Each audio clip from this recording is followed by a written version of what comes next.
Way before baby showers and gender reveal parties, colors like blue and pink weren't linked to boys or girls at all. In fact, for most of history, people didn't really think about children's clothing in terms of strict gender colors.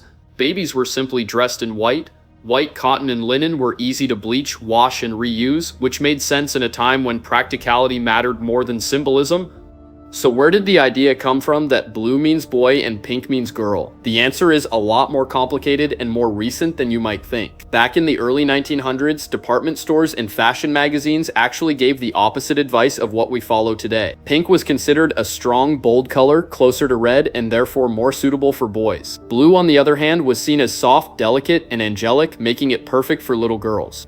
For example, a 1918 trade publication clearly stated, pink being a more decided and stronger color is more suitable for the boy, while blue, being more delicate and dainty, is prettier for the girl. But cultural ideas aren't fixed. They shift with time, fashion, and marketing. By the mid-20th century, the roles flipped. Retailers started standardizing pink for girls and blue for boys, and advertising pushed parents to follow this rule.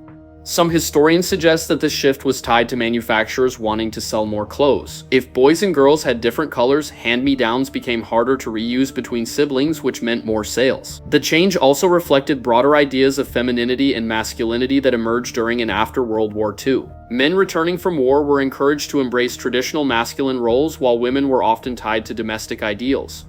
Pink became linked with softness, sweetness, and innocence, qualities marketed as feminine. Blue, already connected to uniforms and strength, became coded as masculine. By the 1950s and 60s, Hollywood and media reinforced these associations. Think of how often actresses were dressed in soft pink gowns to signal femininity, while leading men appeared in dark or blue-toned suits. The message was subtle but powerful.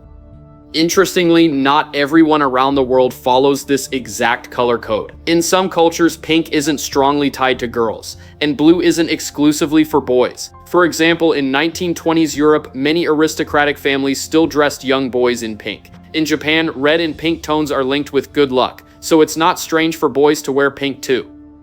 And today, things are shifting again. With growing conversations around gender expression and identity, many parents are moving away from these strict color codes. Some choose gender-neutral palettes like yellow, green, or purple for their kids. Even in fashion, pink has been reclaimed by men in sports, music, and pop culture. Think of pink soccer jerseys or celebrities rocking pink suits on red carpets. So why is blue for boys and pink for girls? The truth is, it's not a natural law or even an ancient tradition. It's the result of social trends, marketing strategies, and cultural shifts over the last century. What feels normal today was once the opposite, and could just as easily change again in the future. In the end, colors are just colors. The meanings we attach to them are created by us, and like all cultural codes, they can evolve.